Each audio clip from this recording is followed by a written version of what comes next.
कृष्णाय वासुदेवाय हरे परमात्मने प्रणतक्लेशनाशाय गोविन्दाय नमो नमः। आपुदामपहर्तारम् दातारं सर्वसम्पदाम् लोकाभिरामं श्रीरामं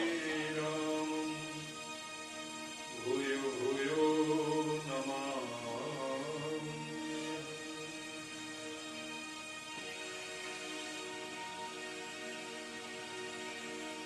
कृष्णाय वासुदेवाय हरे परमात्मने प्रणतक्लेशनाशाय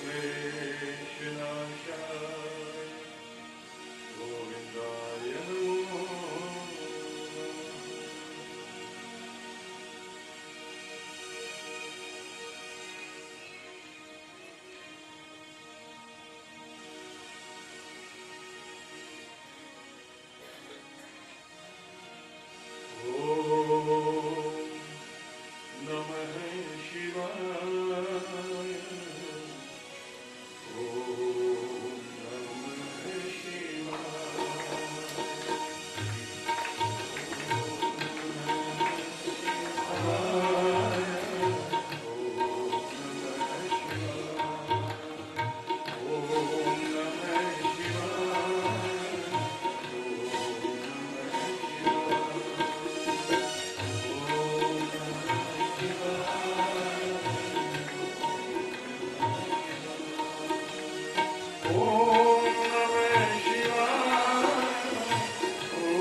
डॉक्टर शक्तिवंत भूषण,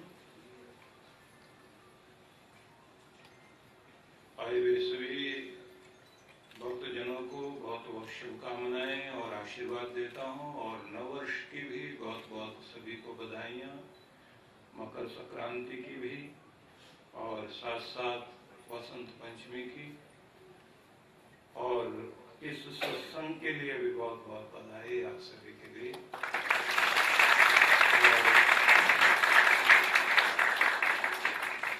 राम बख्शानी जी भी आ गए हैं।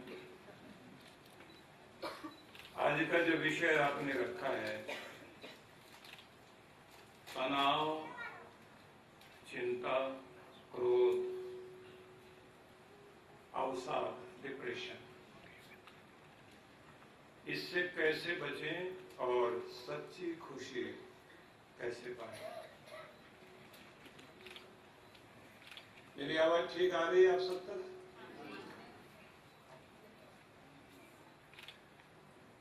पीछे वाले भी ठीक सुन रहे हैं? जिनको नहीं सुनाई दे रहा है वो जरा हाथ खड़े करें।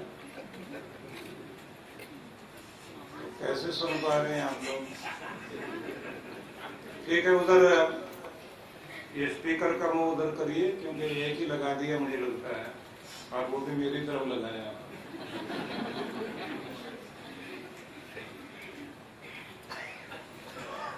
थोड़ी आवाज बढ़ा दें और पीछे के लिए थोड़ी व्यवस्था करें। उधर एक स्पीकर है कोई? नहीं, ऊपर तो लगे हुए, नीचे वालों के लिए भी लगे नहीं। पीछे आवाज जानी चाहिए, जितने भी लोग बैठे हैं सबको ठीक सुनाई दे रहा है। अब देखिए कुछ बात बनी है, पीछे वाले खुश हैं, आगे थोड़ी गूंज रही है आवाज।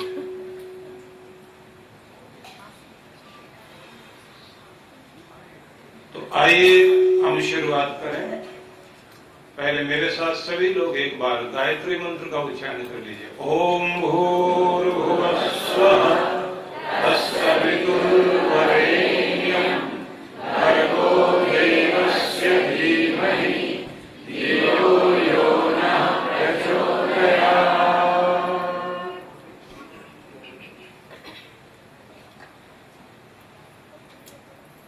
परमेश्वर का दिया हुआ जीवन बड़ा ही कीमती और मूल्यवान है। अनंत संभावनाओं से युक्त मनुष्य का मस्तिष्क और उसकी शक्तियां हैं। परमात्मा ने अपनी अनेक विभूतियां मनुष्य को दी, इसलिए मनुष्य ने धरती को, आसमान को, चांद और सितारों को, सभी को नापा है, सभी को देखा है, सभी तक व्यक्ति की पहुंच हुई है। समुद्र की गहराई तक मनुष्य पहुंचा है, आसमानों में गया है। दुनिया की हर बड़ी से बड़ी चुनौती का जवाब मनुष्य ने दिया।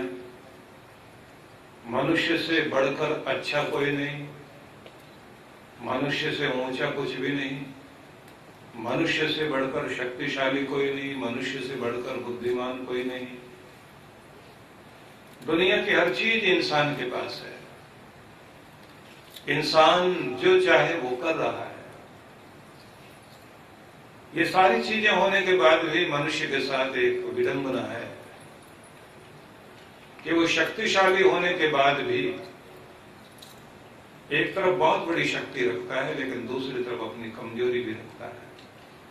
वो सेनापति है, बाहर जीत कर आता है, उसने शुरुआत से ही जीतना सीखा। जब चलना सीखा था तो कितनी बार गिर गिर कर चलना सीखा, गिरा फिर उठा, फिर गिरा फिर उठा, और फिर इस तरह चलने लगा,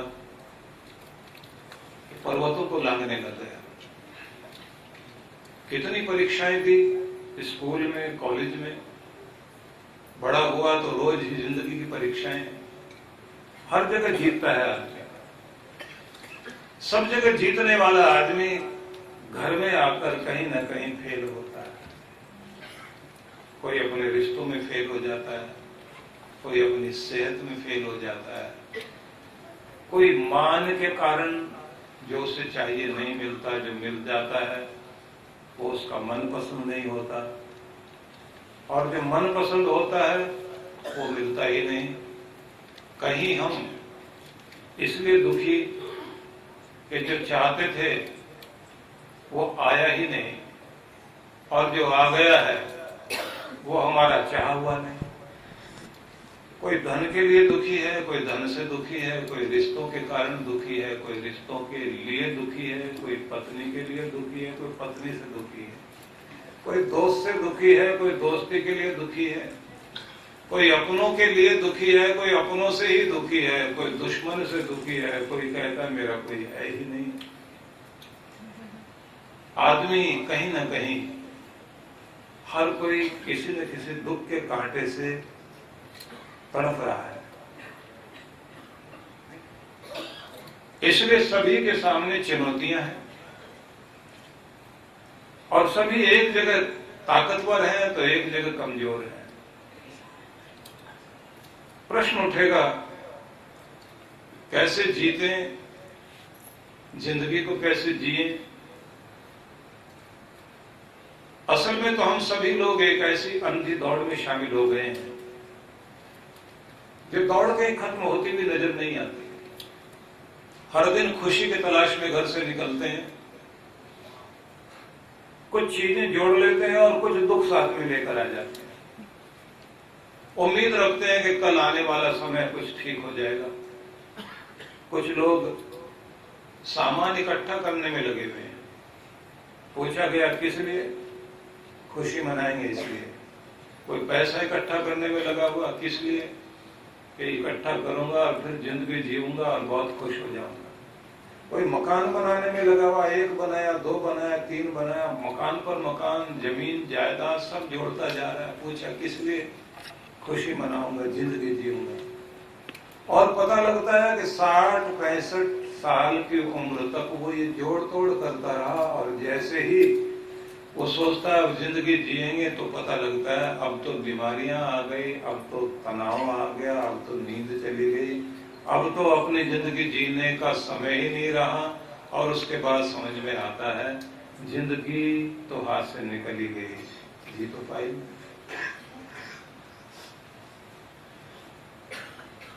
कुछ के पास माँ बाप दौलत देते हैं, इतनी दौलत उन्हें लगता है आनंद पूर्वक जियो। एक ऐसे व्यक्ति को मैं जानता हूं कि जिसके पास हजारों करोड़ की दौलत है। उसके बच्चे आगे कमाना नहीं जानते। वो कहते हैं किस लिए कमाना? कमाता है आदमी पैसे के लिए, पैसा मेरे पास है। उसे किसी ने कहा कि कमाता पैसे के लिए नहीं है, जिंदगी जीने के लिए कमाता है, कि जीना सीखो। वो कहते हैं कि हमें कोई फर्क नहीं पड़ता, हमारे पास पैसा, अब जिंदगी जिएंगे। लेकिन वो मेहनत करना नहीं जानते, वो आनंद लेना नहीं जानते। बीमारियां आ गई, मोटे इतने हो गए, एक भाई बहुत मोटा हो गया, बिस्तर पर लेटा ही रहता है। बीमारियां दोनों भाइयों को लगी हुई है। एक आदमी बाहर टहलने को जाने को तैयार नहीं, वो कहता है मैं घर में ठीक हूं, वहीं बैठा बैठा अपना खा पी रहा है। उसका पैसा बीमारियों में लग रहा है, दूसरा ऐब में लग गया। वो सोचते हैं हम जिंदगी जी रहे हैं, लेकिन जिंदगी नहीं जी रहे हैं। बीमारियां, कलेश, परेशानियां। अब उनको चीटिंग करने वाले लोग मिल गए, और एक दिन ऐसा हुआ उनका पैसा गया। अब वो भीख मांगने की स्थिति में है, कोई उनको देने को तैयार नहीं, कुछ सीखा है नहीं जिंदगी में, इसलिए अधूरे। तो आप सोच करके देखिए कि हम एक्सपेरिमेंट करने में लगे हुए हैं। एक्सपेरिमेंट करते करते जिंदगी पूरी हाथ से निकाल रहे हैं। याद रखिए, सबसे ज्यादा कीमती दुनिया में अगर कुछ है तो आज का पल कीमती है। दुनिया में सबसे ज्यादा कीमती अगर कुछ है तो केवल आप हैं। दुनिया में अगर कोई चीज कीमती है तो आपकी सेहत है। दुनिया में अगर सबसे ज्यादा कीमती कोई चीज है तो आपकी खुशी है। और अगर इसको आप जान लेते हैं तो फिर ध्यान रखिए कि आपको जिंदगी जीने का तरीका भी समझ में आए। प्रश्न पहले ये उठेगा कि खुशी तो सबको ही पाना चाहते हैं, लेकिन मिलती क्यों नहीं और ये बिगड़ती कैसे है। तो यहीं से हम शुरुआत करते हैं कि सबसे पहली बात है कि बहुत जीतने वाला सेनापति हर जगह जीत जाता है, लेकिन घर में आकर हारता है। क्योंकि कहीं ना कहीं आदमी को, बहादुर से बहादुर आदमी को चिंता की दीमक लग जाए तो उसे खोखला कर देती है। कितना भी बहादुर हो, चिंता उसकी सारी शक्ति को खा जाती है, उसकी नींद को खा जाती है, उसकी मुस्कुराहट को खा जाती है, उसके आज को खा जाती है। वो अपने अतीत में रहता है और वो अपने भविष्य को लेकर चिंतित रहता है, कहीं ये ना हो जाए, कहीं वो ना हो जाए, कहीं तबाह ना हो जाऊं, कहीं बर्बाद ना हो जाऊं। भय एक जिंदगी में सामने दिखाई देता है, जिसके कारण चिंता आती है, चिंता के कारण निराशा आती है, निराशा आए तो ध्यान रखना, दुख आएगा, सुख आएगा, जिंदगी इसका नाम है। लेकिन जो मैं कह रहा हूं इसे ध्यान से सुनना, दुख आएगा, सुख आएगा, जिंदगी इसी का नाम है। लेकिन अगर दुख के साथ निराशा आ गई तो दुख कभी जाएगा नहीं, और अगर दुख के साथ आशा आ गई तो दुख कभी टिकेगा नहीं। इसलिए अगर आपकी जिंदगी में उम्मीद है तो उस उम्मीद के सहारे आप हर मुसीबत का सामना कर सकोगे। अगर आपके पास उम्मीद के साथ विश्वास है तो निश्चित ही उस विश्वास और उम्मीद को, आशा को जोड़कर आप अपनी चिंता और अपने डर पर काबू पा सकेंगे। ये जानकर के आदमी से बढ़कर ताकतवर दुनिया में कुछ भी नहीं, चिंता इतनी बड़ी चीज नहीं जितने बड़े आप हैं। इसलिए चिंता को बड़ा मत होने दीजिए, खुद को बड़ा कीजिए। खुद को बड़ा करेंगे तो चिंता छोटी होगी, और चिंता पर ध्यान देंगे तो चिंता बड़ी हो जाएगी और आप छोटे हो जाएंगे। इसलिए अपने आप को तो एक फार्मूला सुन लीजिए। फार्मूला ये है, बुरे से बुरे को पहले ध्यान में रख लीजिए। आखिर क्या हो सकता है, यही होगा ना। जो भी आपके मन में बुरे से बुरा है उसे पहले सोचिए। ये जो चिंता है, ये जो डर है, ज्यादा से ज्यादा क्या करेगा, ये काम करेगा, मेरा ये नुकसान हो सकता है, मुझे ये चोट पहुंच सकती है। ठीक है, मैंने मान ली, हो जाए तो हो जाए, पहली ये बात मान ली। उसके बाद ये सोचिए, मैं इस सब को स्वीकार करने को तैयार हूं। इतना तबाह होता है तो हो जाए, मैं स्वीकार करने को तैयार हूं, मैं राजी हूं इसके लिए।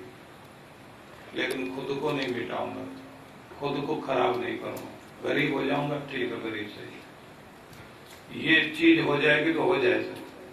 पहले तो स्वीकार कर लीजिए समस्या को, बड़ी से बड़ी समस्या के रिजल्ट को स्वीकार कर लो। ये होगा, ठीक है, ऐसे ही से दुनिया ये कहेगी, वो कहेगी, कहती रहे। लोगों की नजर में मैं छोटा हो जाऊंगा, हो जाऊं। मैं क्या मुंह लेकर जाऊंगा, यही मुंह लेकर जाऊंगा, कुछ नहीं होता है। पहले तो स्वीकार कर लीजिए। तो जब स्वीकार कर लेंगे, अब सुधार के लिए दिमाग लगाना शुरू कीजिए। कैसे कैसे ठीक किया जा सकता है, क्या क्या तरीके हो सकते हैं। पहले क्योंकि दबाव घटाना जरूरी है।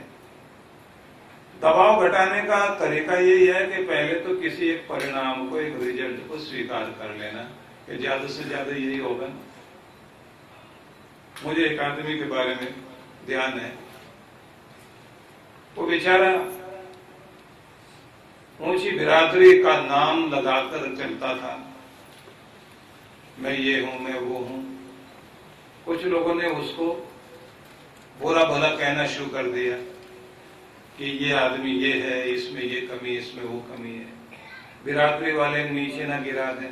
तो आखिर में एक दिन उसको लगा कि ये चीज रोज रोज होगी, तो सबके सामने गया और जाकर बोला, ये लोग मुझे ऐसे सब बोलते हैं, चलो मैंने मान लिया मैं ऐसा ही हूं, बोलो अब क्या कहते हैं। अब सब लोगों ने कहा भाई हम कुछ नहीं कह रहे हैं, ये कुछ बोल रहा है, बोलता रहे। बोले नहीं, सब मिलके बोल लीजिए। आप लोगों को इसी से चैन मिलता है ना, सब मिलके मुझे बुरा भला बोलूंगी। और जैसे ये बोला तो सब लोगों ने कहा कि नहीं, कोई नहीं आपको बोलेगा। इन लोगों को जो है आपके बारे में गलत फहमी फैलाने वाले लोग गलत फहमी फैला रहे हैं, लेकिन हमें पता आप क्या है। अब जैसे वो ये बोल के आया, उसके मन को चैन हो गया कि जो कुछ होना था हो गया, अब मैं ये करके दिखाऊंगा कि मैं क्या हूं। उसके बाद उसने कुछ 2-4 बहुत बड़े काम किए और उन काम करने का परिणाम ये हुआ कि उसका सम्मान 1000 गुना बढ़ गया। उसके बाद उसने ये कहा कि मैंने जाकर ये देखा है कि 90% तो प्रॉब्लम्स ऐसी होती हैं कि जो कभी जिंदगी में आती नहीं, और 10% ऐसी होती हैं कि जो आती हैं उनका इलाज आदमी ढूंढ लेता है। 1-8% भी मुश्किल से ऐसी चीज होती है जिसका इलाज नहीं कर पाता आदमी, लेकिन 90% समस्या ऐसी होती है जो आती ही नहीं जिंदगी में, लेकिन उनका डर जरूर आता है। तो पहली बात ये मान लीजिए कि आपको बुरे से बुरे परिणामों का सामना करने के लिए तैयार रहना चाहिए। ऐसा होगा तो ऐसा सही। उसके बाद उसका इलाज ढूंढना शुरू कीजिए। तीसरी बात, भगवान से प्रार्थना करो कि भगवान मुझे मदद दो। चौथी बात, जो विशेषज्ञ हैं, एक्सपर्ट लोग हैं, उनकी सलाह लो। पांचवी बात, बढ़िया निर्णय लेने के लिए आपका मन और मस्तिष्क जितना शांत रहेगा उतना अच्छा निर्णय लेंगे। जब तक आप अपने आपे में नहीं आएंगे, आप अच्छा निर्णय नहीं ले सकते, अपनी प्रॉब्लम को सॉल्व नहीं कर सकते। इसलिए जब भी परेशान हो तो मौन होइए, शांत होइए। और अगर ऐसे नहीं हो पा रहा तो फिर एक बात जान लीजिए कि मन की आदत है, वो एक टाइम में एक ही काम करेगा, दो नहीं करेगा। या तो वो चिंता करेगा या काम करेगा, तो उसे काम में लगा दीजिए, चिंता नहीं करेगा। किसी एक काम में लगा दीजिए, अपने आप को बिजी कर लीजिए, वहां से ध्यान हटेगा। और जब आप शांत होंगे उस समय आप शांत होकर अपनी चीज का निर्णय लीजिए कि मैं ये करना चाहता हूं। तो इस बात को ध्यान रखिए। और एक बात और, चिंता आए, निराशा भी आती, डिप्रेशन उसी के कारण बढ़ता है। ये दोनों चीजें मिलकर आदमी के साथ क्या करते हैं, इसे जरूर समझ लेना। चिंता होना बुरी बात नहीं है, निराशा आना भी बुरी बात नहीं, क्योंकि चिंता नहीं होगी तो आप कोई काम करोगे ही नहीं। जो आदमी चिंता करते ही नहीं वो पड़े ही रहते हैं, कुछ भी नहीं करते। कोई नशा करके लेटा हुआ है, कोई शराब पी करके लेटा हुआ है, उनको फिक्र ही नहीं है, जो होगा हो जाएगा। घर के लोग याद कराते रहेंगे कि ऐसा कर लीजिए, वैसा कर लीजिए, उनको समझ में नहीं आता। और ऐसे लोग होते हैं, उनको आप अच्छी बात समझाइए, उल्टा समझते हैं। गांव में किसी ने जा करके लोगों को समझाना शुरू किया, शराब जानते हो क्या चीज होती है, इसके बारे में जानते हो ये क्या कर सकती है। और सब गांव के लोग बड़े ध्यान से सुन रहे थे। तो उसने एक गिलास लिया और उसमें शराब डाल के और एक कीड़ा डाल के उसमें कहा कि देखो ये कीड़ा डालता हूँ, 1 सेकंड में मर जाएगा। और जैसे डाला वो मर गया। तो जैसे वो मरा तो फिर लोगों से कहा, समझ में आया क्या होता है इसमें? 1 सेकंड में कीड़ा मर गया। तो एकदम सब खड़े होके बोले, आप समझ में आ गया, ये इतनी कमाल की चीज है कि इसे पीते पेट के सारे कीड़े मर जाते हैं। अब आज के बाद पेट के कीड़ों की भी दवाई यही है। आप समझा रहे हैं कुछ और, समझ रहा है कुछ और। एक आदमी गया जाकर के, उसने कहा, एक जगह बोर्ड लगा हुआ था जिस पर लिखा हुआ था कि यहाँ बिना बताए शराब छुड़ाई जाती है। तो ऐसे लिखे जाते हैं, किसी को भी नहीं बताओ, दवाई दे दो, शराब छुड़ाई जाती है। यहाँ शराब छुड़ाई जाती है। तो अब जैसे ये बोर्ड पढ़ा, एक आदमी गया जाके और उस आदमी से बोला, आप शराब छुड़ाने का काम करते हैं? बोले हाँ करते हैं। बोले तो फिर हरियाणा पुलिस ने मेरी 3 पेटी शराब पकड़ी हुई, छुड़वा दीजिए। इन लोगों को आप समझाएं तो वो समझेंगे नहीं। उनको चिंता भी किसी बात की नहीं, उनको चिंता सिर्फ पीने की होती है। वो अपने एक नशे में रहते हैं और उस नशे में ही वो पागल बने रहते हैं। और आप लोग देखते हैं कि ऐसा कोई आदमी जिसको पीते रहने की आदत पड़ गई, अपने इंडिया में तो बहुत लोग जो है वो बड़े अच्छे ढंग से अपना प्रदर्शन करते हैं। एक पी के और नाली के पास लेटा हुआ और एक कुत्ते के गले में बाहें डाल के बोल रहा है, तू मेरा सगा भाई है। हो सकता है उसका सगा हो। निवेदन ये करना चाहता हूं कि चिंता होना भी एक अच्छी बात है। अगर चिंता नहीं होगी तो आप काम नहीं करोगे, कुछ भी नहीं करोगे। लेकिन सोचने वाली बात यह है कि चिंता ज्यादा देर ठहर गई, निराशा ज्यादा देर ठहर गई और टेंशन, तनाव, स्ट्रेस ज्यादा देर ठहर गया, तो इससे खतरनाक चीज दुनिया में कोई नहीं है। 70% बीमारियां तनाव के कारण, स्ट्रेस के कारण, टेंशन के कारण ही होती हैं। लेकिन उस टेंशन के कारण जो लगातार बनी रहे, वो चिंता जो लगातार बनी रहे, वो तनाव जो लगातार बना रहे, वो सबसे खतरनाक होता है।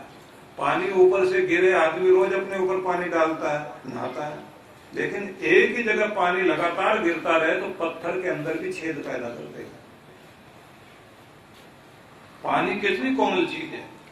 एक आदमी के ऊपर लगातार चिंता अपना असर डालती रहे तो उसे खोखला करके जमीन पर गिरा देगी। इसलिए चिंता हो जाना बुरी बात नहीं, लेकिन चिंता को पाले रखना और लगातार चिंता करते रहना वो दुनिया में सबसे खतरनाक चीज है। इस बात को पहले समझ लें। इसलिए जब चिंता आए, थोड़ी देर के लिए खुद के साथ मीटिंग करिए,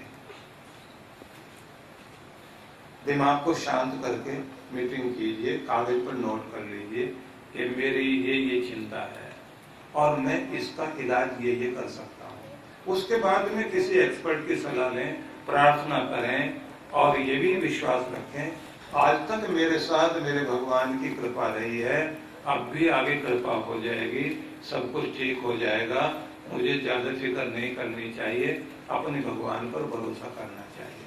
और गुरु के बताई हुई विधि और मंत्र को जपते रहिए मन मन में। मंत्र आप जपते रहेंगे, निश्चित रूप से उसका परिणाम निकलेगा, आपको लाभ होगा। अगर आपका भरोसा है कहीं, वो भरोसा आपको जिताएगा। लेकिन कर्म भी चाहिए, बुद्धिमत्ता भी चाहिए, भरोसा भी चाहिए, तो आप अपनी चिंता को ज्यादा देर तक टिकने मत दें। ये एक महत्वपूर्ण बात है। ज्यादा देर तक हर समय वही सोचते रहना, हर समय वही सोचते रहना, हर समय एक ही बात दिमाग में घुमाते रहना, इससे डिप्रेशन भी आता है, इससे टेंशन भी आएगी, इससे चिंता भी आएगी और इसी के कारण तरह तरह की बीमारियां आएंगी। जो लोग लगातार चिंतित रहते हैं, परेशान रहते हैं, उन लोगों के साथ एक प्रॉब्लम हो जाती है कि उनका जो हास्य बोध था, हंसने की जो समझदारी थी उनके पास, वो खत्म हो जाती है। उन्हें अगर हंसने की बात आप सुनाओ तो वो बेचारे मुंह की तरफ घूरते रहते हैं, वो हंस नहीं पाते। और कोई कोई आदमी तो घूर घूर के देखता रहता है, उसे समझ में नहीं आता कि हंसने की बात सुनाई गई है। अब कुछ कुछ को समझ में आती है, वो तीसरे दिन जाके हंसते हैं। और कुछ ऐसे लोग होते हैं कि जो एक बार अगर उनको हंसने की बात सुनाई जाए तो बेचारे कभी कभी हंस पड़ते हैं और 6-6 महीने के बाद हंसते हैं। तो 6-6 महीने के बाद कोई हंसेगा तो बहुत डरावना नजर आता है, तो इतने दिनों के बाद हंसा। तो आप समझ सकते हैं कि हंसने की जो शक्ति है आदमी के अंदर, वो परमात्मा की दी भी एक बहुत बड़ी ताकत है। वो आदमी को ताजा बना के रखती है। और हंसते रहने से आपके जो ये सेल्स हैं मस्तिष्क के, ये सब जो डैमेज हो रहे हैं या जिनकी रिपेयरिंग की जरूरत है, उन सबकी रिपेयरिंग सच में हंसने से होती है। और जो लोग हंसना भूल जाते हैं तो उसका मतलब होता है कि ये चिंता बहुत दिनों तक पाले रहे। उनको अगर आप ये कहेंगे ना कि आप खुश रहिए, तो वो कहेंगे मेरा ये काम हो जाए उसके बाद मैं खुश रहूंगा, फिर आप देखना मेरे जैसा खुश आदमी कोई दिखाई नहीं देगा। तो उनका काम हो जाए, 2-3 साल इंतजार करने के बाद कोई काम बन जाए। जैसे मैं एक आदमी को जानता हूं जिसको मुकदमा था उसके ऊपर, 3 साल तक मुकदमा चला, वो बेचारा रोज परेशान, न जाने क्या होगा, न जाने क्या होगा, न जाने क्या होगा। वो मुकदमा जीत गया तो सब लोगों ने बधाई दी, और बधाई दे करके उनसे कहा कि अब तो हंसो, अब तो हंसो। नहीं, मैं बहुत खुश हूँ, मैं बहुत खुश हूँ, मैं बहुत खुश हूँ। हंसे नहीं बिल्कुल भी। तो सब उसे कहें आप तो मुकदमा जीत गए, मिठाई खाओ, हंसो। बोले हंस रहा हूँ ना, हंस रहा हूँ। दांत वांत दिखाइए ना, आप हंसो तो सही। नहीं, मैं खुश हूँ। अब लोगों ने उससे कहा चेहरे पे तो दिखाई नहीं दे। नहीं, मेरी शक्ल ही ऐसी है। बहुत कोशिश की। अब वो लोगों से भी यही कहता है, जब मेरे पास आया आकर के कहता है कि सब मुझे कहते हैं खुश रहो, हंसो। मैं अंदर से तो खुश हूं, लेकिन बाहर से कैसे हूं? तो मैंने कहा आपने 3 साल तक लगातार वो दर्द भोगते अपने को इतना खोखला कर दिया कि अब आपको कोई चिंता नहीं, कोई परेशानी नहीं, लेकिन फिर भी आप हंस नहीं पाते। तो क्या करें? दर्द अपनी जगह है, मुस्कान अपनी जगह है, दोनों को साथ साथ जोड़ के चलो, दर्द अपने आप निकलेगा। अगर मुस्कुराहट को लाओगे तो खुशी भी आएगी, और अगर आप सोचोगे खुशी लाए तो मुस्कुराहट आएगी, तो ये याद रखिए, खुशी लाकर मुस्कुराहट लाना चाहते हो तो नहीं आएगी, मुस्कुराहट लाकर के खुशी ला सकते हो। इसलिए आपको मुस्कुराते रहने की आदत नहीं।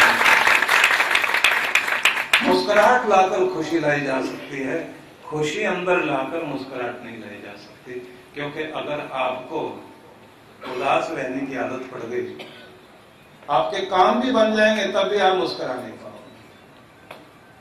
बच्चों को देखिए, वो रोते रोते भी हंस पड़ते हैं, बल्कि माँ ये करती है, रोते रोते लोग कोई बहाना करके हंसा देती है, वो बेचारा हंस पड़ता है। उसके बाद में वो भूल भी जाता है वो रो क्यों रहा था, किस बात पे रो रहा था। तो अपने एक हंसने का स्वभाव, संगीत सुनना और मजाक करते रहना, किसी की मजाक उड़ाना नहीं, मजाक करते रहना, हंसते रहना, किसी भी ढंग से हंसते रहना, ये एक आदत बन जानी चाहिए। और अगर ये आदत बन जाएगी आपके साथ, तो आप देखिए आपका दर्द भी कम होगा, आपका तनाव भी कम होगा, आपकी टेंशन भी कम होगी। थोड़ा सा प्राणायाम जरूरी है, हल्का फुल्का प्राणायाम रोज कीजिए, और अगर हो सके तो किसी ऐसी जगह पर जो खुली जगह हो, वहां जाके प्राणायाम करें, सैर करें, हरियाली के बीच में जाएं, और छोटे छोटे बच्चे आपको मिलें, उनके साथ बैठ करके हंसें। छोटे बच्चों के साथ जब आप हंसते हैं तो वो आपको टेंशन नहीं देते, टेंशन हमेशा ही बड़े लोग देते हैं। बड़े लोगों के साथ आप बैठोगे तो थोड़ी थोड़ी देर के बाद में कोई ना कोई टेंशन वाली बात शुरू हो जाएगी, लेकिन बच्चे आपकी सारी की सारी जितनी भी चिंता है, तनाव है, दबाव है, उस सबको दूर करते हैं। तो छोटे बच्चों के साथ तुतलाइए, उनके साथ उसी तरह की भाषा में बोलिए, और कुछ हो सके तो भले आपकी उम्र कितनी भी हो गई, आप भले 80 साल के हैं, 85 साल के हैं, तो भी आपको मौका ढूंढिए, अपना कमरा बंद करके फास्ट म्यूजिक लगा के थोड़ी देर, भले चारों तरफ के दरवाजे बंद करके, खिड़कियां बंद करके, पर्दे बंद करके, दादाजी अकेले डांस करें, लेकिन करें जरूर। कुछ नाचना कूदना चलना चाहिए, कुछ थोड़ी बहुत ऐसी हरकत करिए आपके, जब आप अपने अंदर की इरिटेशन को बाहर निकालें। ये जो आपकी खींच है, जो आप इरिटेट रहते हैं, उससे थोड़ी देर के लिए बाहर निकालिए। कुछ हल्ला होना चाहिए, कुछ शोर शराबा होना चाहिए, अकेले में बैठ करके। एक बात और ध्यान रखिए, जितना ज्यादा से ज्यादा पानी पी सकते हैं, पानी की मात्रा जरूर पिए। हाँ, रात में बुजुर्ग आदमी हो तो सोने से 2 घंटे पहले ही पानी पिए। 2 घंटे जब आप सोने लग जाएं, सोने से 2 घंटे पहले पानी पीजिए, नहीं तो पानी आपने पिया तो नींद जरूर डिस्टर्ब होगी। जिन लोगों की नींद गड़बड़ होने लग जाती है, तो उनकी भी ये याद रखिए कि खुशी कम होने लग जाती है, वो टेंशन में जल्दी आ जाते हैं, उनके पास बर्दाश्त करने की ताकत खत्म हो जाती है। एक तो अच्छी नींद लेनी चाहिए। और खास बात, जिन लोगों को हाई ब्लड प्रेशर या लो ब्लड प्रेशर रहता है, या जिन लोगों का हीमोग्लोबिन की मात्रा कम है, उन लोगों को भी वो ज्यादा इमोशनल हो जाते हैं, और कोई बात जल्दी उनको चुभने लग जाती है, महसूस ज्यादा होने लग जाता है।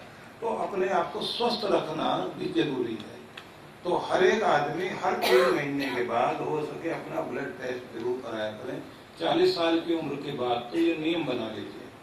40 साल से पहले की उम्र में 6 महीने के बाद, 30 से 40 साल की उम्र तक के जितने लोग हैं 6 महीने में एक बार ब्लड टेस्ट कराएं। लेकिन 40 के बाद वाले जो लोग हैं वो 3 महीने बाद अपना ब्लड टेस्ट जरूर कराएं और पूरे चेकिंग कराएं कि शरीर में कोई कमी तो नहीं है, कोई विटामिन्स, प्रोटीन्स, कोई कार्बोहाइड्रेट्स, किसी तरह के मिनरल्स की क्या चीज की कमी है आपके शरीर में, कहीं कैल्शियम की कमी है, विटामिन डी की कमी है। अगर वो कोई कमी है आपके शरीर में तो अपने भोजन से उसे ठीक करें, क्योंकि स्वस्थ रहना जरूरी है। ठीक डाइट हो आपकी, अच्छी नींद आपकी हो और व्यायाम, फिजिकल एक्सरसाइज, उसे तो जरूर ज्यादा से ज्यादा करिए।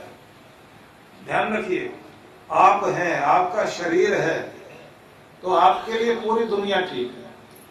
आपका शरीर ही खराब हो गया तो फिर आपके लिए दुनिया में कोई काम आने वाला नहीं। और आत्मनिर्भर बनने की चेष्टा हर किसी को करनी चाहिए, अपने ऊपर डिपेंड करना, अपना काम खुद करना। हाँ, ये ध्यान रखिए, हर छोटे से छोटा काम खुद करने लग जाए ऑफिस में भी जाके, नहीं।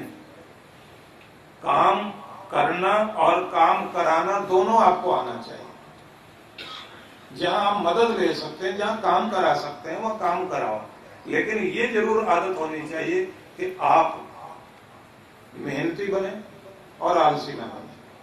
आलस्य को नहीं पालना चाहिए। अब एक खास बात है, हर आदमी को अपने आप को नया बनाने की चेष्टा करनी चाहिए। नया बनोगे आप नए विचारों से।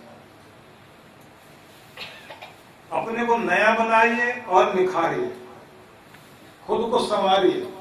जहां अच्छे कपड़े आप पहने, खुद का ध्यान रखें, अपने शरीर का ध्यान रखें, अपने श्रृंगार का ध्यान रखें। उससे ज्यादा नई नई जानकारी देने वाली जितनी भी अच्छी बुक्स मिलती हों, जब भी खाली समय मिले पढ़ने के लिए जरूर बैठिए। बेकार का कोई चैनल या प्रोग्राम देखने बैठ जाए, वो आपको डिप्रेशन में लाएगा।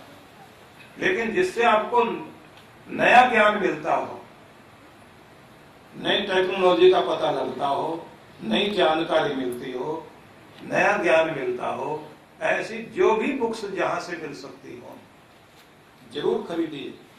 जो पुस्तकें आपको मोटिवेट करती हो उन्हें पढ़िए। अच्छा पढ़ने का शौक आपका होना चाहिए और जिन विचारों से आपको ताकत मिलती हो उन विचारों की तरफ जाइए। जो आपको जिंदगी से भागना सिखाएं उनके पास कभी मत बैठिए, वो विचार भी नहीं। ऐसे सत्संग में भी मत बैठो, वो सत्संग भी सत्संग नहीं जो आपको जिंदगी ना देता हो, जिंदगी से भगाता हो। जो आपको ताकत दे समस्याओं से लड़ने की, उन विचारों को सुनिए, उन्हें पढ़िए, ऐसी किताबें पढ़िए। तो अपने को नया बनाने के लिए नई जानकारी लेना जरूरी है। और नई जानकारी लेने का मतलब है जो भी लेटेस्ट बुक्स आती हैं मार्केट में उन्हें पढ़ना शुरू कीजिए। ये नावल वावल पढ़ने की आदत नहीं डालिए, बेकार के सीरियल देखने की आदत मत डालिए। अच्छी बुक्स पढ़ें, खाली टाइम में बैठ करके पढ़ें। अपनी एक नोटबुक रखिए, उसमें आप नोटेशन लें, उसे नोट कीजिए, आपको बहुत फायदा होगा। अच्छे अच्छे लोगों के प्रसंग पढ़िए, जिन लोगों ने अपनी जिंदगी में परेशानियों का सामना किया, किस तरह से सामना किया, वो कैसे प्रॉब्लम से बाहर निकले, उन सबको पढ़ेंगे आप तो उससे आपको ताकत मिलेगी। अब सवाल आता है कि जब चिंताएं जिंदगी में आ जाएं तो किस किस तरीके से उन्हें दूर करने की कोशिश करनी चाहिए। पहली बात तो ये याद रखिए, हर प्रॉब्लम, हर समस्या का समाधान दुनिया में है। थोड़ा सा धीरज रखना और सही राय लेकर कदम उठाना, ये बहुत जरूरी है। हर किसी की राय लेने के चक्कर में मत पड़ जाना, लेकिन जो सही आदमी हो, एक्सपर्ट हो, उसकी सलाह लेकर देखिए आप, तो 1 सेकंड में प्रॉब्लम हल हो जाएगी। आपकी कितनी बड़ी से बड़ी समस्या हो, आप एकदम हैरान हो जाएंगे। मैं ऐसे लोगों को देखता रहा हूं कि जो डर रहे थे न जाने क्या होगा क्या होगा क्या होगा, सारा घर बिक जाएगा, परेशानी हो जाएगी। एक अच्छे वकील के पास गए, उसने 1 सेकंड में बताया कि आपकी कोई प्रॉब्लम नहीं, एक छोटा सा पॉइंट आपके लिए है, मैं उसको जो है सॉल्व कर दूंगा, मैं आपको बता रहा हूँ ये चीज करिए। बीमारी है, अच्छा डॉक्टर मिल गया, उसने तरीका बताया, 1 सेकंड में ठीक हो गया। अच्छे लोगों की जानकारी से, उनके साथ से आपकी बड़े से बड़ी प्रॉब्लम हल हो सकती है। तो इसलिए आपको अच्छे दिमाग वाले लोगों का साथ लेना चाहिए। जो कोई पैसा लेता ले, लेकिन अपनी प्रॉब्लम को सॉल्व करने के लिए, आपने कितने कितने ऐसे केस रोज पढ़ते हैं कि 800 करोड़ का की देनदारी गवर्नमेंट की तरफ से निकली एक कंपनी की, एक बड़ा वकील उन्होंने किया और उसका परिणाम ये हुआ कि केस लड़ा गया, केवल 65 करोड़ का ही उनकी देनदारी निकली।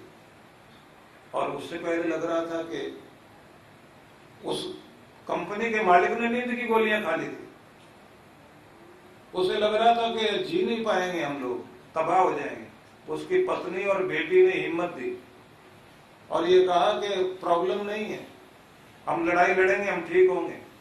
बढ़िया वकील किया, उसने समस्या का समाधान बताया, 65 करोड़ की देनदारी निकली और कंपनी बहुत बड़ी कंपनी, वो बचे, वो बिल्कुल ठीक हो। तो आप पहले से ही समस्या से डर के अपने आप को खत्म करने की कोशिश नहीं करनी चाहिए। मैं एक ऐसे परिवार को जानता हूं जिस परिवार की महिला के सामने प्रॉब्लम थी कि बच्चे 2, उसके एक बेटा उसका 12th अभी कर चुका था, एक 10th में था। बच्चे के लिए सोचा था कि इसको आगे डॉक्टर बनाएंगे, ऐसा कुछ अच्छा डॉक्टर बनेगा, नाम पैदा करेगा।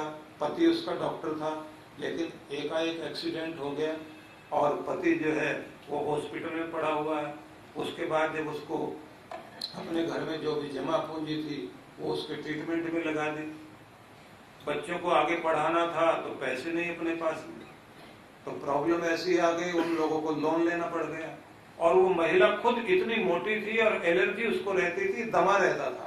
उसको लगता था कि अब तो हम लोग जी नहीं पाएंगे क्योंकि खुद को उठ नहीं सके, एलर्जी उसको, दमे की भी प्रॉब्लम।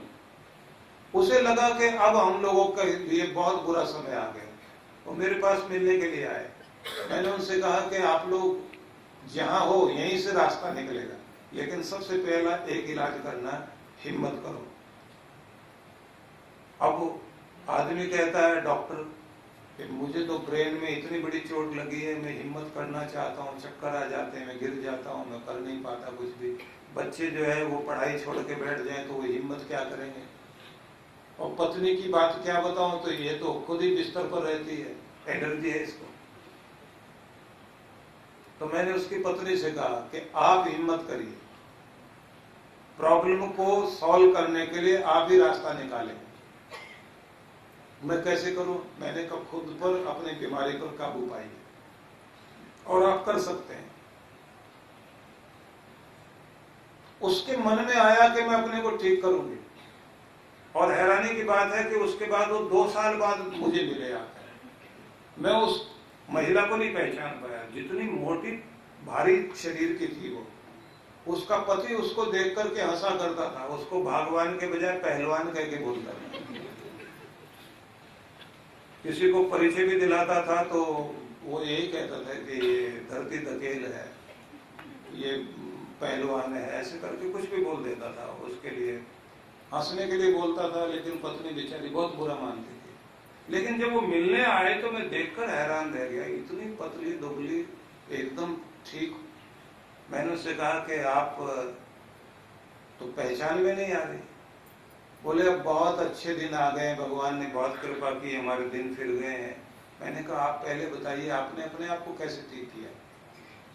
बोले मुझे ये लगा कि अब तक मेरे पति ने घर की लड़ाई लड़ी है, हमारे लिए पैसा कमाया, हमारे बच्चों को पाला पोसा, अब बारी मेरी है। तो मुझे अपने को ठीक करना पड़ेगा। बोले मैं सुबह उठ करके पार्क के चक्कर लगाती थी और पार्क में बैठकर प्राणायाम करो, और जो आपकी प्रार्थनाएं आपने हमको जो मंत्र देते हुए कहा था वो सब मैं प्रार्थना करती थी बैठकर। उसके बाद घर में आकर काम करती थी। मैं अपने पति का हाथ पकड़कर कहती थी कि जरूर दिन बदलेंगे, हम बिल्कुल सब ठीक होगा। मैं उनको लेकर क्लिनिक पर जाती थी और पेशेंट जब आते थे तो पेशेंट को देख करके वो मेरे कान में दवाई बताते थे और मैं फिर जो है कागज पर लिख करके पेशेंट को दवाई देती थी। और इस तरह से हम लोगों का बिजनेस दोबारा से खड़ा हुआ, मैं भी ठीक हो गई, अब बिजनेस ठीक हो गया। और मैं पति को लेकर सुबह सुबह पार्क में लेकर जाती थी, उनको चिड़िया जहाँ बहुत सारी बोलती थी उनके बीच में बैठाती थी और कहती थी यहाँ प्रकृति का संगीत सुनिए। और अपना बुरा समय बीत गया, आप बीमारी जीत कर आए, आप ठीक हो गए हैं, अच्छी अच्छी चीजें सोचिए, नेगेटिव अप्रोच हटा दीजिए कि ये ठीक हो गए, मैं ठीक हो गई। मेरे बेटे ने वो डॉक्टर बनना चाहता था तो एंट्रेंस पास कर गया, अब वो भी डॉक्टर बनने जा रहा है। तो 2 साल में हमारी जिंदगी में बहुत बड़ा परिवर्तन हुआ कि मेरी माँ आई, उसने आके मुझे कहा अब तेरा जो है ना वो शनि जो है ना उसके वजह से गड़बड़ था, अब शनि चला गया इसलिए ठीक हो गया। तो उसने कहा कि शनि तो यहीं रहेंगे, शनि तो कहीं जाने वाले नहीं है, लेकिन शनि जो मैंने सिर पर बैठा रखा था मैंने उसको उठाकर फेंक दिया और अपनी हिम्मत को मैंने जोड़ा, क्योंकि गुरु का आदेश था कि हिम्मत के सहारे ही जीता जा सकता है। तो उसके कारण तो अगर वो ये सोचती हमारे दिन खराब हैं, अब कुछ ठीक नहीं हो सकता, तो कभी कुछ नहीं हो सकता। अगर वो सोचती मैं तो हिल डुल नहीं सकती, मैं तो चल नहीं सकती, कितनी बार वो निश्चय करती थी मैं जाऊंगी पार्क में काम करूंगी, लेकिन नहीं जा पाती थी, शरीर साथ नहीं देता था। लेकिन जब उसको ये लगा कि मुझे जीना है, मेरे बच्चों को जीना है और हमें अपनी प्रॉब्लम को किसी न किसी तरह से ठीक करना है, तो लड़ाई लड़ी और जीती। और अजीब बात है, उसका नाम रेखा था और उसका पति बोलता था कि आप बताइए देख करके कहीं से रेखा लगती है। मैंने कहा क्या लगती है? बोले इतनी मोटी बिंदु लगती है, ये रेखा है नहीं। और जब वो ठीक हुई तो मेरे पास आकर उसने जो पहला शब्द कहा था वो ये कहा था आज रेखा रेखा लग रही है, आज बिंदु नहीं लग रही, आज रेखा रेखा लग रही है। और पूरे कॉन्फिडेंस से बताती थी। उसके बाद अपने सारे काम करने के साथ साथ उसने छोटा सा एक क्लब बनाया कुछ लोगों के साथ। उसमें वो घर घर में छोटे छोटे पौधे बांटने का काम करते हैं कि आप अपने आंगन में ये पौधे लगाइए, ये कुछ जड़ी बूटियां हैं, कुछ फूलों वाले पौधे हैं, कुछ जो है खुशबू देने वाले पौधे हैं और कुछ ऐसे पौधे हैं जिनका धार्मिक महत्व है। इस तरह की चीजें वो बांटती है और अभी तक उसका क्लब चलता है। पीतमपुरा दिल्ली में वो लोग रहते हैं। लेकिन मैं उसका एग्जाम्पल इसलिए देता हूँ क्योंकि जब ऐसे किसी व्यक्ति को मैं देखता हूँ जिनके सामने दुर्भाग्य था, जिनके सामने चिंता थी, जिनके सामने बहुत बड़ा डर था, जिनके सामने बहुत बड़ी निराशा थी, वो जीत करके अपना सौभाग्य वापस लेकर आए तो हर कोई कर सकता है। लेकिन उतनी आग चाहिए अंदर, उतनी लगन चाहिए अंदर, उतना विश्वास चाहिए अपने अंदर कि मैंने हारना नहीं। इसलिए मैं ये कहा करता हूं कि हार जाना भले ही, लेकिन हार मानना कभी नहीं। भले ही हार जाना, लेकिन हार मानना। जो हार नहीं मानते वो हारते नहीं है, लेकिन जो हार मान जाते हैं वो सचमुच हार जाते हैं। इसलिए आपको निश्चय करना चाहिए अपने मन में कि मैं ये करना चाहता हूँ या ये करना चाहती हूँ, ये बनना चाहती हूँ, यहाँ पहुँचना चाहता हूँ। वो जो भी आपके मन में निश्चय है उसे दृढ़ कीजिए तो आप जरूर सफल होंगे। अगली बात आपसे ये कहना चाहता हूँ, हर दिन आपके लिए एक नया दिन है, एक नया अवसर है। तो रोज अपने आप को कहो ये दिन दोबारा आने वाला नहीं, ये वक्त दोबारा आने वाला नहीं, ये जिंदगी का लम्हा बहुत कीमती है, मैंने इसको जी भर के जीना है, मैंने इस लम्हे का पूरा आनंद लेना है। परमात्मा ने जो मुझे दे रखा है मैं उसके लिए थैंक्स करूं, जो नहीं है उसका दुख क्यों मनाऊं, मैं इस लम्हे का धन्यवाद करता हूं। ऐसे भगवान का धन्यवाद कीजिए तो आपकी जिंदगी में खुशी आएगी। और अगर आप ये सोचोगे किसकी खुशी मनाऊं, दो चीजें हैं, तीन नहीं है, तो ऐसे तो दुनिया में कोई भी नहीं है जिसके पास सब कुछ हो। कोई ना कोई कमी तो हर एक किसी के पास में है, लेकिन सोचिए कितने ऐसे लोग हैं जो सुन नहीं सकते लेकिन जिंदगी जी रहे हैं। कितने ऐसे लोग हैं जो देख नहीं सकते लेकिन फिर भी जिंदगी जी रहे हैं। कितने ऐसे लोग हैं जो चल नहीं सकते लेकिन फिर भी जिंदगी जी रहे हैं। कितने ऐसे लोग हैं जो बहुत गरीब हैं और जिनको खाने के लिए भी नाम मात्र का ही उनके पास साधन है लेकिन उसके बाद भी जिंदगी जी रहे हैं। कितने ऐसे लोग भी हैं जिनके घर में संतान नहीं है और संतान के लिए तड़पते हैं या होकर के नहीं रही, अपने बच्चों के गम में बैठे हुए हैं लेकिन उसके बाद भी जीते हैं, काम करते हैं। तो आप सोच सकते हैं जिनके पास साधन नहीं है वो भी जिंदगी जी रहे हैं, आप तो लाखों लोगों से अच्छे हैं, तो फिर जिंदगी को क्यों नहीं अच्छे तरह से जी सकते। भगवान का धन्यवाद देकर इंतजार नहीं करिए, ये काम हो जाए तो मैं खुश हूं, ये काम हो जाए तो मैं खुश हो जाऊं। अगर आप ऐसा सोचते रहे तो कभी जिंदगी जी नहीं पाओगे। तो इसलिए पहली बात, डिप्रेशन हो, चिंता हो, निराशा हो, ये जिंदगी में हर किसी के आता है। जैसे ही दुनिया में इंसान ने जन्म लिया उसी के साथ चिंता ने भी जन्म लिया, निराशा ने भी जन्म लिया, भय ने भी जन्म लिया। ये सब चीजें हैं साथ साथ, लेकिन आदमी के साथ साहस भी है, हिम्मत भी है, ताकत भी है, अक्ल भी है, भगवान की कृपा भी है और हमारी किस्मत भी हमको दी गई है। इसलिए किस्मत आपकी आपके साथ है। उस किस्मत को आप ध्यान में रखेंगे तो ये ध्यान रखिए कि आपकी किस्मत बदलेगी अगर आप बदलने को तैयार हैं। और एक चीज और, कृपाएं बहुत बड़ा काम करती है। किसी की कृपा चाहे गुरु की हो, पितरों की हो या देवी देवताओं की, वो कृपा भी बहुत बड़ा काम करती है। कोई एक हाथ आगे आ जाता है ये सब कुछ बचा ले जाता है। तो कृपा को भी प्राप्त करने में कभी पीछे न हटें। कृपा पाने का तरीका क्या है? एक तो अपने सदगुरु से जुड़े रहिए, तो विश्वास को गहरा रखो। अपने सदगुरु का विश्वास इतना गहरा रखिए कि आपको ये लगना चाहिए कि आप अकेले नहीं हैं, आपके साथ गुरु की कृपा चल रही है। आप जहां भी चल रहे हैं वो कृपा छाया आपके साथ है, एक कवच आपके साथ है। उस कवच के कारण आपके ऊपर कितनी भी समस्या आ जाए, गुरु की कृपा की छतरी आपके साथ है। तो थोड़ी बहुत बूंदें आपको लग सकती हैं लेकिन आपको पूरी तरह से बीमार नहीं कर सकती, ना आपको गिरा सकती कोई मुसीबत। आपकी रक्षा होगी, कवच आपकी रक्षा करेगा। ये विश्वास आपको फिर से ठीक करता है, सबको ठीक कर देता है। विश्वास को अगर आपने छोड़ दिया तो निराशा आएगी, भय चिंता आएगी। इसलिए विश्वास को तो टूटने मत दीजिए। कुछ भी हो जाए अपना विश्वास बनाना है और कमजोर नहीं होने दीजिए। अगली बात एक महत्वपूर्ण है, बातें सब हम लोग सुनते हैं, सब जानते हैं, लेकिन उसके बाद भी ये चीजें हमारे काम नहीं आती।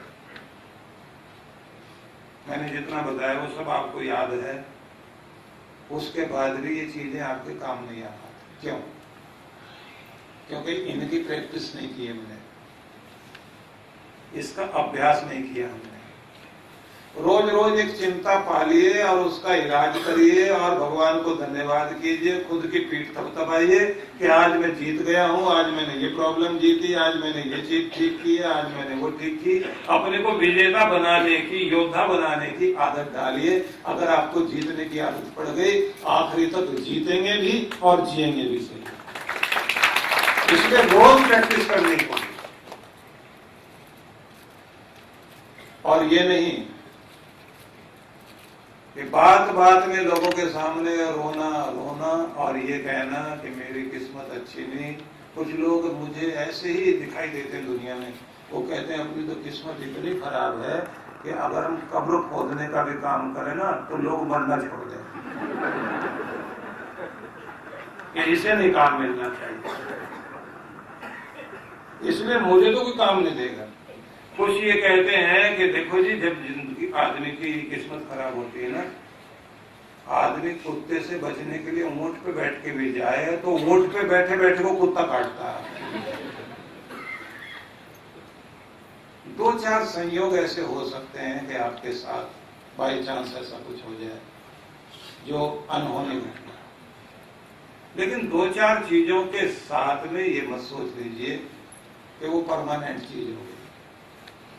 अगर आप हिम्मत बनाए रखेंगे, विश्वास बनाए रखेंगे, जूझते रहेंगे, निश्चित ही आपका दुर्भाग्य हटेगा। और अगर जूझना छोड़ देंगे, लड़ना छोड़ देंगे, हार मान लेंगे, तो ध्यान रखिए कि दुख परमानेंट होकर आपके सिर पर बैठ जाएगा। कुछ भी हो, लड़ाई लड़िए, योद्धा बनिए, तो निरंतर का अभ्यास आपको जिताएगा। निरंतर का अभ्यास जिन लोगों की जिंदगी में होता है वो लोग आगे बढ़ते हैं। इसके लिए हर कोई ये तरीका तो जरूर अपनाए। हर दिन कोई प्रॉब्लम जब आपके सामने आती है तो उसको चुनौती मानिए, परीक्षा मानिए और आप कहिए कि मुझे इसमें से जीत करके खुशी प्राप्त करनी है। और मैं जीतने वाला नहीं हूं, मेरे भगवान का आशीर्वाद जीतेगा, मेरे गुरु की कृपा जीतेगी, मेरा भरोसा जीतेगा, इसलिए मैं उसके सहारे अपने काम को करने चला हूं। और भगवान को भी कहो कि मेरा हाथ पकड़ो प्रभु, आपका बच्चा जीत कर दिखाए, मुझे आपके आशीर्वाद की जरूरत है। और बात नहीं तो प्रार्थनाएं भी रोज करिए, हाथ जोड़कर भगवान से कहिए कि प्रभु तेरे दिए को मैं स्वीकार करूं, हर स्थिति परिस्थिति में तालमेल बैठाना सीखूं, जिन परिस्थितियों को मैं बदल सकता हूं उन्हें बदलने की ताकत दो, जिसे मैं नहीं बदल सकता उसे स्वीकार करने की शक्ति दो, और हर पल तेरा धन्यवाद कर सकूं ऐसा दिल और दिमाग मुझे दे। तो ये प्रार्थना करिए, ताकत आएगी। मुझे हिम्मत दो गम में भी मुस्कुराने की, मुझे हिम्मत दो गिरकर उठने की, मुझे हिम्मत दो दूर तक देखकर आंधियों का सामना करके उसके पार जाने की, मुझे हिम्मत दो जिंदगी को आनंद पूर्वक जी सकूं और तेरा सच्चा अच्छा बेटा कहला सकूं। ये प्रार्थना करिए। प्रार्थना जीवन देने वाली होनी चाहिए, कमजोर प्रार्थना नहीं की। गाइए भगवान के भजन, उसका कोई भी ऐसा गीत जिसको गाकर आपके मन को शक्ति मिलती हो, शांति मिलती हो। और ऐसे कोई भजन, गजल, गीत कभी नहीं गाओ जो निराशा पैदा करे। कोई भी ऐसी चीज, ऐसी कलेक्शन होनी नहीं चाहिए आपके पास। तेरी दुनिया से दिल भर गया, अब तो उठा ले। जिंदगी है जहर तो पीना ही पड़ेगा, दुनिया में आए हैं तो जीना ही पड़ेगा। ऐसी कुछ भी चीजें नहीं। चल उड़ जा रे पंछी, देश हुआ बेगाना।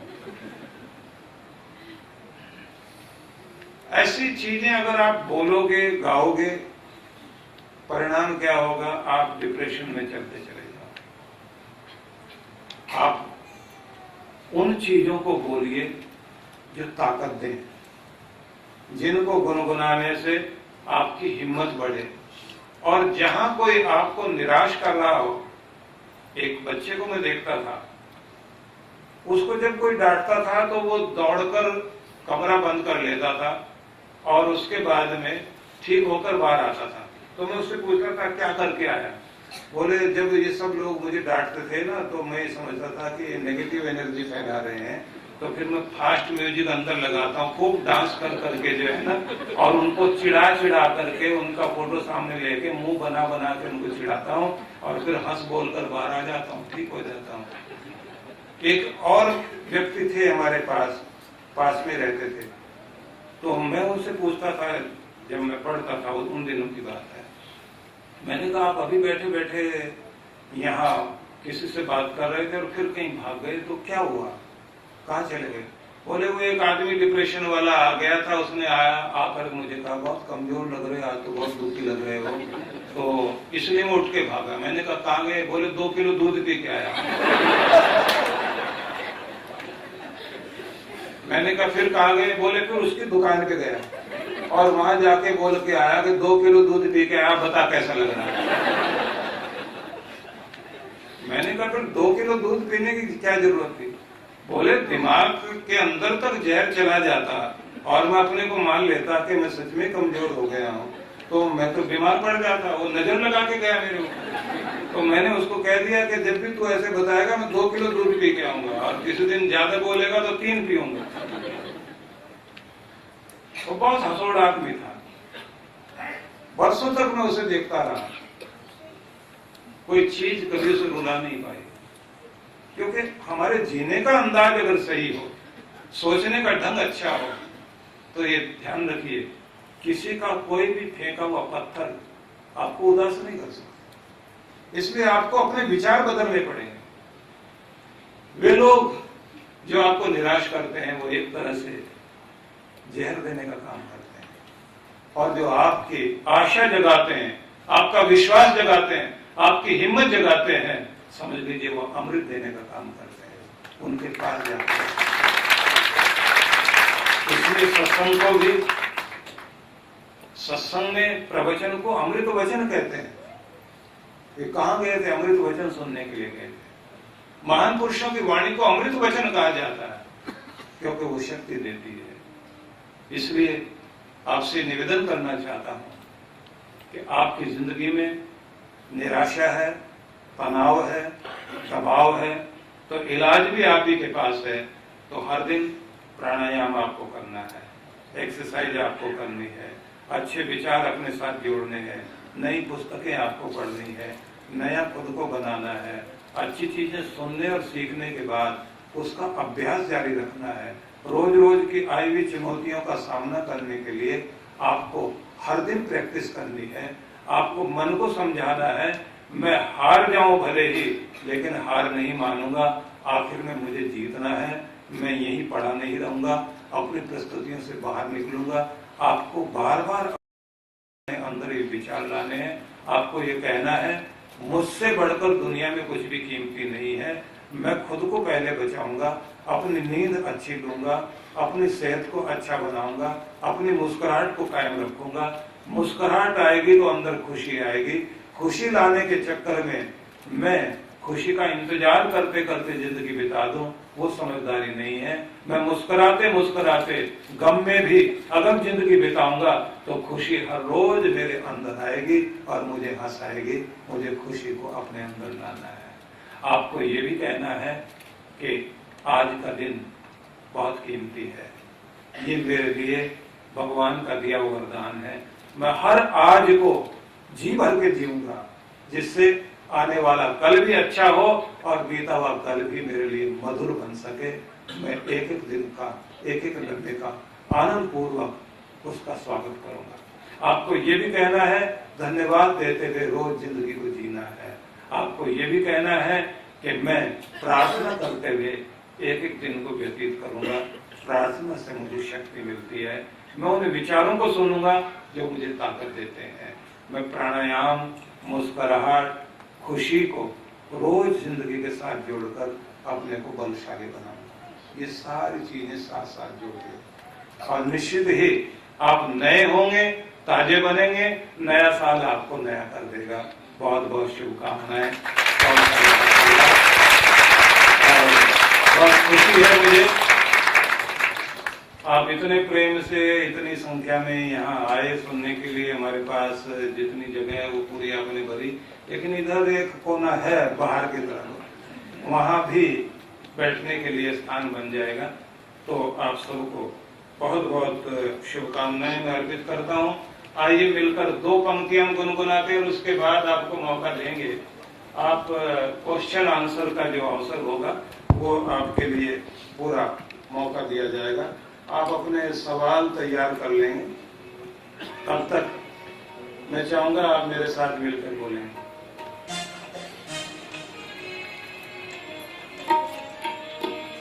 मांग बंदे मांग भगवान,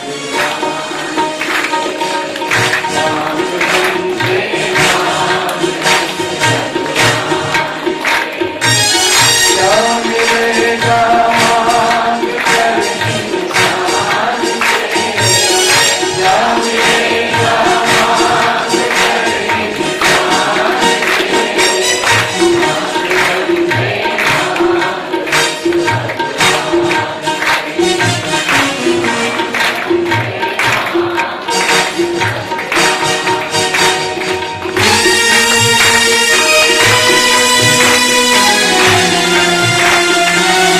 इंसान से,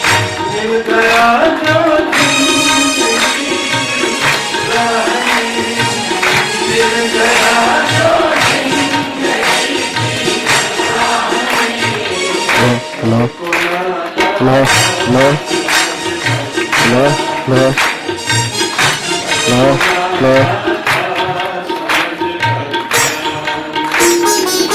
क्या मिलेगा मांग कर इंसान से, क्या मिलेगा मांग कर इंसान से,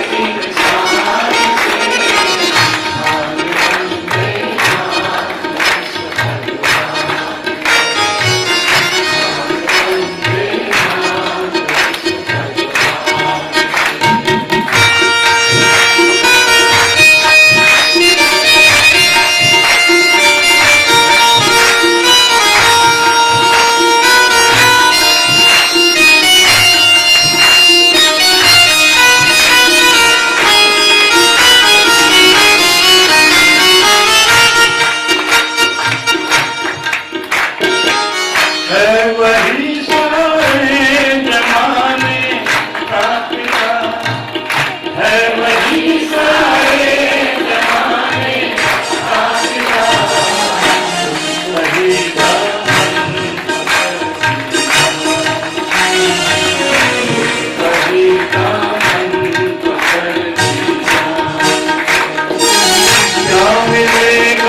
जवाब के लिए तो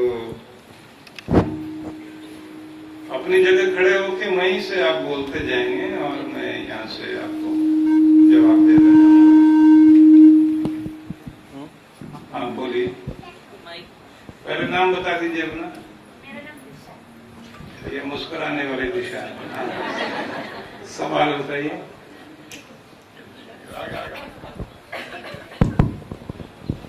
गुरुजी चरण वंदना। हम सब आपके लिए बहुत बहुत धन्यवाद, जो आपने हमारे जीवन में नया मार्गदर्शन लाते हैं, पॉजिटिव एनर्जी लाते हैं, इसके लिए हम आपके बहुत बहुत आभारी हैं। मेरा ये सवाल है कि गुरुजी कई बार माला जपते हैं तो वो है ना अचानक टूट जाती है, तो फिर उसका क्या अभिप्राय है? वो वही माला को हम पिरोकर वापस जपें या फिर उस माला में का क्या हमें वो हमें क्या संदेश देती है? ठीक है, बहुत अच्छी बात पूछी है। सबसे पहली बात तो मैं ये कहूँगा आपको कि जैसे आप वर्दी को देखकर, गवर्नमेंट का कोई भी पुलिस वाला है, उस वर्दी को देखते ही गवर्नमेंट याद आती है, ऐसे माला को देखते ही बड़ी गवर्नमेंट याद आती है, भगवान। तो माला तो आपके पास होनी चाहिए। आदमी जितने प्यार से माल संभालता है, उससे भी ज्यादा प्यार से माल के बजाय माला संभालने लग जाए तो माला माल हो जाता है, धन से भी और अंदर से। अब तीसरी बात आती है कि माला टूट जाए तो फिर क्या करना चाहिए? तो फिर उसका तरीका यही है कि अगर आपके पास पूरे मन के हैं तो फिर आप उसमें नया धागा डलवा कर उसी माला को प्रयोग कीजिए। और अगर उसमें से कुछ मन के निकल जाते हैं और आप को वैसे और मिल सके तो उन्हें मिला करके नई माला बनवा लें। और अगर वो भी संभव नहीं हो तो फिर आप नई माला ले आए, गुरु के चित्र के आगे लगा करके, और फिर उसे आप विधिवत पाठ करके और फिर शुरुआत करें।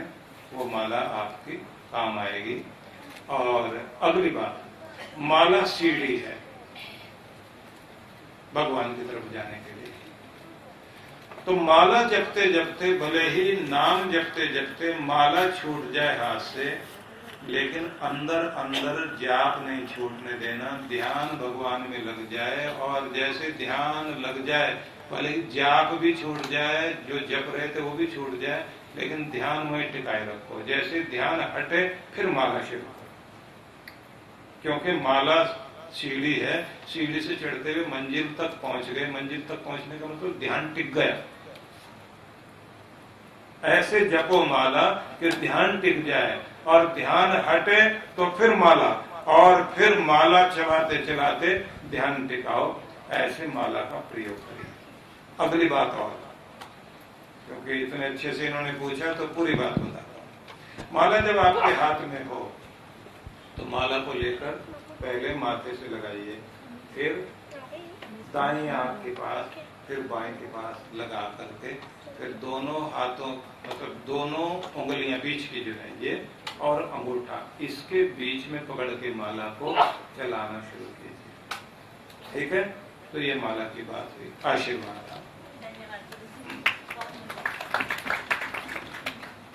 रमेश भाटिया। हाँ जी भाटिया जी, बताइए। बहुत अच्छे भाटिया हैं। मेरे जैसे यहाँ पे कई भाई बैठे होंगे जो 60+ हैं, 10 बजे सोते हैं, 1 बजे नींद खुल जाती है, लगता है कि पूरी हो गई नींद, लेकिन शरीर चाहता है अभी सोएं और मस्तिष्क चाहता है अभी उड़ जाओ। तो 3 ख्याल आते हैं, या तो ऑफिस का काम चालू कर दो, या खाना और चालू कर दो, या चिंताओं में चले जाओ। क्या करना चाहिए? बहुत अच्छी बात पूछी है। देखिए, बैठ जाए, आप बैठ दीजिए। जो लोग ज्यादा तनाव में, दबाव में, डर में रहते हैं,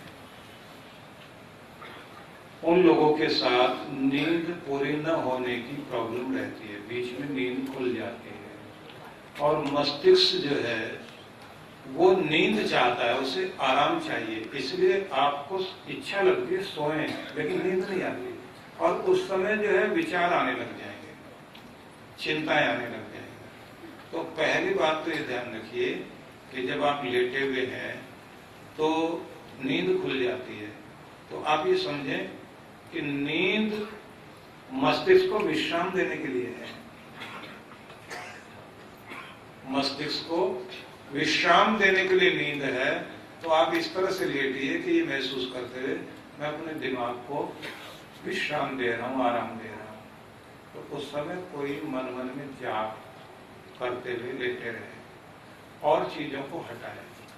दूसरी बात, ऐसे व्यक्ति को जिनकी नींद खुल जाती है उन्हें अपनी एक्सरसाइज या अपने फिटनेस पर ध्यान देना चाहिए, क्योंकि पानी रात में पी करके जब सोते हैं तो फिर बाथरूम जाना पड़ता है तो नींद खुल जाती है।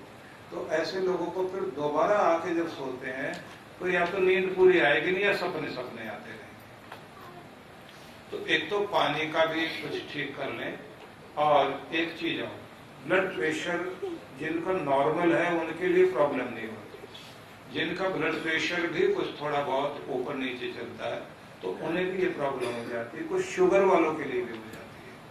तो सैर वैर अपनी पूरी रखें और साथ में जो है अपने लाइफ स्टाइल को चेंज करें और प्रार्थना करके सोया करें, दिमाग से दबाव कम करें, तो उससे फिर नींद आती है ना। आशीर्वाद।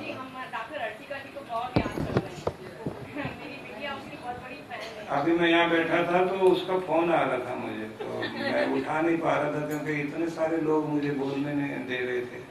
तो मैं आपकी बात पहुँचाऊंगा उसके पास। आप अगली बार उन्हें जरूर लेके आएंगे। मैं जरूर लेके आऊंगा। तो मेरे प्यारे सद्गुरु मुझे आशीर्वाद दीजिए, मेरा अज्ञान खत्म हो जाए। बहुत बहुत आशीर्वाद। भगवान हमेशा खुश रखे आप लोगों को। और बाकी का कार्यक्रम कल के लिए रखते हैं, थोड़ा सा उधार रख लेते हैं। तो आज का कार्यक्रम यही संपन्न करते हैं। और मैंने ये देखा है कि यहाँ बहुत पूछने वाले लोग हैं, पूछताछ ऑफिस है यहाँ, पर आनंद आता है आप लोगों के बीच में, क्योंकि सवाल जवाब भी होने चाहिए। और अभी तो राम बख्शानी जी बैठे, उन्होंने कोई सवाल नहीं किया, वो शुरू हो जाए तो फिर तो बात ही कुछ और होगी। तो कल सुबह सुबह का एक कार्यक्रम जो ध्यान का रहेगा, वो थोड़ा सा ध्यान और थोड़ा सा सत्संग भी शामिल रहेगा। आप लोग समय के साथ आ जाइए और उसका आनंद लीजिए। कुछ ऐसी चीज सिखाऊंगा आपको जो आपके लिए रोज आनंद देने वाली बनेगी। बहुत बहुत आशीर्वाद। सब बोलेंगे सदगुरु महाराज की। ये हमारा सौभाग्य है कि गुरुवर आज हमारे बीच में हैं और 3 दिन का ये कार्यक्रम है, आज कल और परसों। और हमारे कल का जो कार्यक्रम है सुबह 8:30 बजे, वो मेडिटेशन का कार्यक्रम है। सो सभी भाई बहनों से रिक्वेस्ट है कि प्लीज़ आप टाइम पर आइएगा, हल्के कपड़े पहन करके आइएगा और कार्यक्रम में बराबर आप आराम से उसका पूरा आनंद लीजिएगा। और कल शाम को 6:30 बजे वही कार्यक्रम आज के जैसे है, और परसों भी इसी तरीके से शाम के समय का कार्यक्रम है सिर्फ। और कल का जो शाम का जो कार्यक्रम है उसमें जो टॉपिक्स रहेंगे मैं आपको एडवांस में बता देता हूँ, कि जिसके लिए आप प्रिपेयर होकर के आएँ और अपने साथ में पेन और पेपर लेकर के जरूर आएँ, जिससे कि आपको कुछ शायद नोट करना पड़े तो आप वो नोट कर सकें। This will help you a lot. कल का जो पॉइंट्स है, is karma greater than destiny and how to convert luck to good luck, ये कल का एक पॉइंट है। और परसों के लिए सैटरडे इवनिंग 6:30 ऑनवर्ड वो है how to make your home heavenly and value of joint family. And second point is how should we transform negative energy to positive energies. तो इसके साथ में आधा घंटे का जैसे आज कार्यक्रम हुआ था क्वेश्चन आंसर्स का, वो भी रहेगा। तो प्लीज आप प्रिपेयर रहिएगा। और अभी हम इस कार्यक्रम को समापन करते हुए हम आरती का अभी कार्यक्रम है, प्लीज आपसे रिक्वेस्ट है कि आप खड़े रहें। और आरती आखिरी दिन ही कर लीजिए।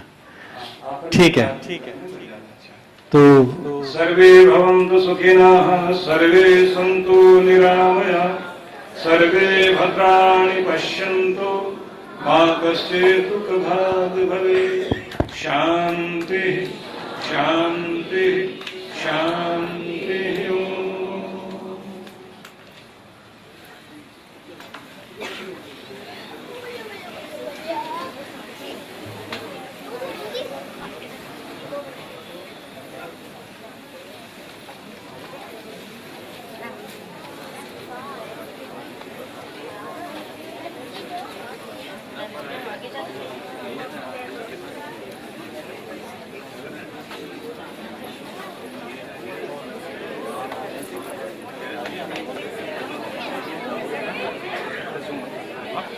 ये थोड़ा चेक करके देगा।